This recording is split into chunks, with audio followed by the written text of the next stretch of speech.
श्री शिवाय नमस्तुभ्यम, हर हर महादेव, जय महाकाल। कैसे हैं आप सभी लोग। देखिए, हम सबको पता है कि कल है भादो मास की एकादशी का दिन, और ये एकादशी विशेष इस वजह से है क्योंकि ये एकादशी पड़ रही है गुरुवार के दिन। पूज्य गुरुजी ने कहा कि जब भी गुरुवार की एकादशी पड़ जाए उस दिन शिवलिंग के चारों ओर का ये वाला उपाय जरूर कर लीजिएगा, चाहे आपकी कितनी भी बरसों पुरानी इच्छा क्यों ना हो, वो पूरी जरूर होगी। पूज्य गुरुजी की कथा से सुन करके और समझ करके पूरे उपाय को बड़े ही आसान भाषा में आपको बताऊंगा।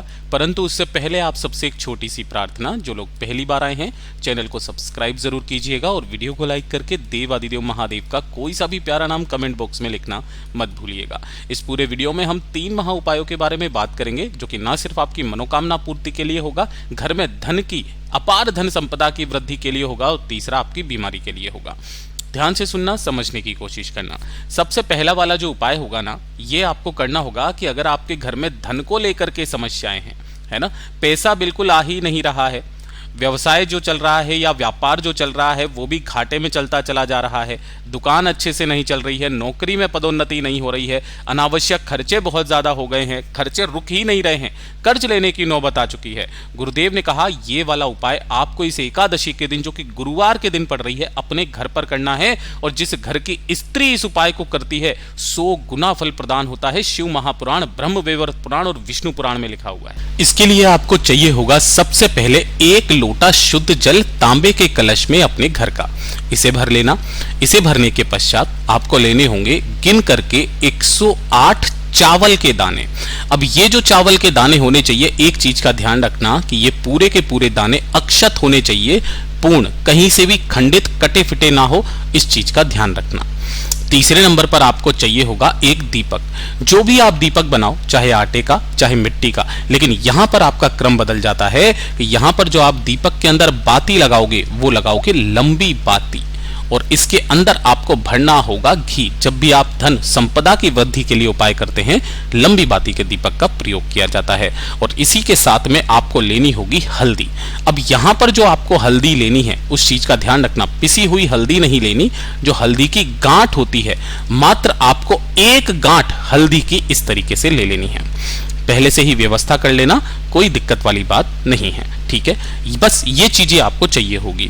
आपके घर में जो भी कटोरी हो, उसी कटोरी के अंदर जो 108 चावल के दाने आपने लिए हैं उन्हें रखना, और जो 1 हल्दी की गांठ आपने ली है उसे रख लेना, ठीक है। तो जो आपने 1 दीपक, 1 लोटा शुद्ध जल और साथ ही साथ ये जो हल्दी और चावल 1 कटोरी में लिए हैं, इन सभी को लेकर के पूज्य गुरुजी ने कहा जिस घर की स्त्री इस उपाय को कर लेती है उसे 100 गुना फल प्रदान होता है। आपके घर पे जहां पर भी तुलसी जी का गमला हो, देखिए एकादशी के दिन तुलसी जी के गमले में ना तो कुछ समर्पित किया जाता है क्योंकि इस दिन इनका भी व्रत होता है, तो इसका उपाय आपको बड़ी ही सावधानी पूर्वक करना है। जो भी आपने 1 दीपक लिया है, उस दीपक को सबसे पहले तुलसी मैया के पास में प्रज्वलित करना है, जिसकी बत्ती का मुख आपको उत्तर दिशा की तरफ रखना है। इस चीज का बहुत विशेष करके आपको ध्यान रखना है, ठीक है। उसके बाद जो 1 लोटा शुद्ध जल आपने लिया है तांबे के कलश में, उसे यहीं पर आपको रख देना है, और जो 1 कटोरी के अंदर आपने हल्दी और चावल लिए हैं उन्हें भी आपको यहां पर रख देना है, ठीक है, हल्दी और चावल। अब आपको क्या करना है, थोड़ा सा लेना होगा अलग से 1 कटोरी में गंगा जल, ज्यादा नहीं लेना, आपको समझ में आ जाएगा कितना गंगा जल लेना है। आपको क्या करना है, जब भी आप इस उपाय को करेंगे सभी चीजों को यहां पर रख करके अपने दाहिने हाथ को आगे करना, और दूसरे हाथ से आपको अपने दाहिने हाथ के ऊपर थोड़ा सा गंगा जल लेना है, और अपना नाम और गोत्र बोल करके ये जो कटोरी है इस कटोरी के अंदर छोड़ना है, ना कि तुलसी मैया के अंदर, ठीक है ना। इस तरीके से छोड़ना, फिर वापस थोड़ा सा गंगा जल लेना अपने दाहिने हाथ की हथेली पे, और अपना नाम और गोत्र बोल करके इस कटोरी के अंदर आपको छोड़ना है। इसी तरीके से आपको कितनी बार छोड़ना है, पूज्य गुरुजी ने कहा 7 बार अपना नाम और गोत्र बोल करके गंगा जल आपको इस कटोरी के अंदर छोड़ना है। बाबा से निवेदन करके, कामना करके, मैया रानी से निवेदन कामना करके, ढोक दे करके वापस चले जाना है, ठीक है। ये काम कब करोगे, अब गुरुवार की जो एकादशी पड़ रही है इस दिन आपको करना है।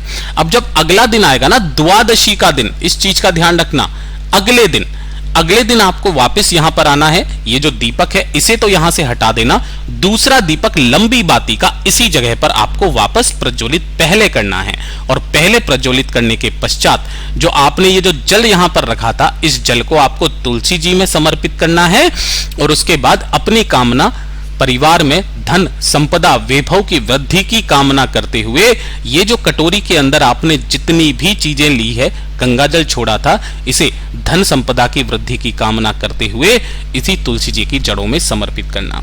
गुरुदेव ने कहा चाहे कितनी भी समस्या आपके घर में क्यों ना हो धन की, वो सारी समस्याएं खत्म होगी। पूज्य गुरु जी का बहुत अद्भुत और अचूक उपाय है, जरूर कीजिएगा, लेकिन दूसरे दिन आपको ये सारी चीजें इसमें समर्पित करना है। ध्यान दीजिए वाले उपाय की। और ये वाला तो उपाय आपको करना ही करना है जो कि आपकी इच्छा पूर्ति के लिए है। गुरुदेव ने कहा अगर आपकी कोई बरसों पुरानी कोई मनोकामना है, कोई इच्छा है, पूरी नहीं हो रही है, तो शिवलिंग के चारों ओर करने वाला ये वाला उपाय करना बिल्कुल मत भूलिएगा। आपको लेने होंगे इस तरीके से बेलपत्र। अब बेलपत्रों की संख्या कितनी होगी? गुरुदेव ने बताया आपको 108 बेलपत्र लेने हैं जो कहीं से भी खंडित कटे फटे ना हो। और इसी के साथ में आपको लेना होगा इस तरीके से लाल चंदन। कौन सा चंदन लोगे? लाल चंदन लेना। गुरुदेव ने कहा मुठिया हो, इस तरीके से लकड़ी हो, इसे घिस करके काम में लो, बहुत अच्छी बात है। ओरिजिनल लेना नहीं है, आप मंदिर का चंदन काम में ले लो, मंदिर में भी रखा हुआ रहता है, लेकिन उसका मूल्य, उसका दाम जरूर चुका करके आना। 1 रुपया, 2 रुपया, 5 रुपया, 10 रुपया जरूर। ठीक है, आपको क्या करना है, जो 108 आपने बेलपत्र लिए हैं, इन सभी 108 बेलपत्र की बीच वाली पत्ती पर आपको अंग का संबोधन बनाना है, श्री शिवाय नमस्तुभ्यम का स्मरण करते हुए पूरे 108 पर ही। ठीक है, और उसके बाद में आपको इसकी बनानी होगी एक माला। अब माला कैसे बनाओगे? ध्यान रखना सुई का प्रयोग नहीं करना है। जो बेलपत्र आपने लिए हैं ना, आपको उन्हीं बेलपत्र की डंडियों पर ऐसे अंटा मार मार मार करके आपको क्या कर लेना है, इसकी पूरी माला बना लेनी है। घर से भी बना करके लेकर के जा सकते हो, कोई दिक्कत नहीं है। काफी सारे लोग पूछेंगे भैया धागा, तो धागा जो होना चाहिए वो लाल रंग का होना चाहिए। आप मोली ले लो, कलावा ले लो, उसके अंदर आप धागा बांध देना। तो इस 108 बेलपत्र की माला और 1 लोटा शुद्ध जल अपने घर का लेना तांबे के कलश में। इसे लेकर के आपको जाना होगा भोले बाबा के मंदिर में शिवलिंग के पास। किस समय पर जाओगे ये चीज ध्यान रखना। एकादशी के दिन जब सूरज उग जाए, मतलब कि सूर्योदय हो जाए, या तो उसके 1 घंटे के अंदर अंदर कर लेना, या फिर आपको प्रदोष काल में पहुंचना है। यहां पर जाकर के उत्तर दिशा नॉर्थ डायरेक्शन की तरफ मुख करके आपको खड़े होना है। सबसे पहले 1 लोटा शुद्ध जल श्री शिवाय नमस्तुभ्यम का स्मरण करते हुए किनके नाम से करोगे? नाम ध्यान रखना, हरि हर महादेव के नाम से। ये गुरुवार की एकादशी है महाराज, आपकी बड़ी से बड़ी कामना पूरी जरूर होगी। 1 लोटा शुद्ध जल समर्पित करने के पश्चात जो आपने बेलपत्र की माला ली है ना, उसे हरिहर महादेव के नाम से इस शिवलिंग की जलाधारी पर इतनी लंबी आपको माला बनानी है कि जब आप इसको इस तरीके से पहनाएं, अपनी मनोकामना कह करके, वो माता अशोक सुंदरी के ऊपर तक पहुंचनी चाहिए, है ना। ऐसा नहीं है कि आपकी यहाँ की यहीं खत्म हो गई, ऐसा नहीं, माता अशोक सुंदरी तक वो पहुंचनी चाहिए। अपने दोनों हाथों को जोड़ करके निवेदन करके कामना करके वापस घर के तरफ चले आ जाइएगा। चाहे कैसी भी आपकी कामना क्यों ना हो, पूरी जरूर होगी। साथ ही साथ कहा गया कि जितनी भी स्त्रियां इस दिन व्रत रखती हैं, कोई सी भी पीली चीज, जरूरी नहीं कि आप कोई चुनरी लें, आप पीले चने की दाल ले लें, है ना। पीली चीज, पीली वस्तु आपको सौभाग्यवती स्त्रियों को दान जरूर करनी है। इससे आपके घर में सदैव संपदा की वृद्धि होती है, वैभव की वृद्धि होती है। पूज्य गुरु जी का बहुत अद्भुत और अचूक उपाय है, जरूर कीजिएगा। बात करते हैं तीसरे वाले उपाय की, और ये आपकी बीमारी को लेकर के है। किस तरीके की बीमारी की? अगर आपके परिवार में कोई सदस्य है जो कि बहुत ज्यादा कमजोर है, कमजोर का मतलब शारीरिक बल नहीं है उसके अंदर, है ना, तो उनके लिए आपको ये उपाय करना है। आपको लेने होंगे इस तरीके से हरा मूंग। कितना हरा मूंग लेना है? 1 कटोरी आपको हरा मूंग लेना है, छोटी वाली, ठीक है। इसे आपको जल के अंदर भिगो देना है ताकि ये फूल जाए। भीगी हुई हरा मूंग आपको लेना है, ठीक है। जब ये पूरा फूल जाएगा ना, जल को निकाल देना, केवल इस तरीके से कटोरी रखना, और इसी के ऊपर आपको 1 गुड़ का टुकड़ा, मात्र 1 गुड़ का टुकड़ा इसी के ऊपर आपको रख देना है इस तरीके से, ठीक है।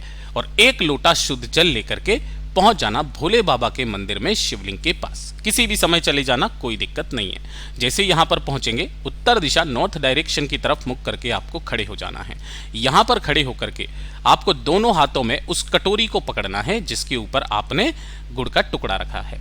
आप अपने परिवार के किसी भी व्यक्ति के निमित्त भी कर सकते हैं, ठीक है। उस व्यक्ति का नाम और गोत्र बोल करके, ये चीज ध्यान रखना, नाम और गोत्र बोल करके इसको आपको अवधूतेश्वर महादेव के नाम से, किनके नाम से, अवधूतेश्वर महादेव के नाम से शिवलिंग से स्पर्श करा करके 5 मिनट के लिए आपको यहीं शिवलिंग का ये जो खाली स्थान होता है ना, इस जगह पर आपको रख देना है। बाबा से निवेदन करना, कामना करना, और कामना करके इसे यहां से उठा करके जो नंदी बाबा का उठा पैर है ना, उठा वाला पैर, उस उठे पैर पर आपको स्पर्श करा के अपने पास में रख लेना है और 1 लोटा शुद्ध जल उसके बाद में अवधूतेश्वर महादेव के नाम से समर्पित कर देना है। समर्पित कर देने के पश्चात इस कटोरी को उठा करके लेकर के आना। आपके आसपास जो भी नंदी इस तरीके से बेल मिले, नहीं मिलता है तो गौ माता मिले, उन गौ माता को उस चीज को खिला देना, बस अपनी कामना कहते हुए कि मेरे परिवार का जो सदस्य है, इसकी जो शारीरिक समस्याएं हैं वो हमेशा के लिए खत्म हो। पूज्य गुरु जी के सभी उपाय बहुत ही ज्यादा खास और अद्भुत है, जरूर कीजिएगा। वीडियो पसंद आए तो लाइक जरूर करना, चैनल को सब्सक्राइब जरूर कीजिएगा। मैं आपसे मिलता हूं अगले वीडियो में, तब तक के लिए ओम नमः शिवाय, जय महाकाल।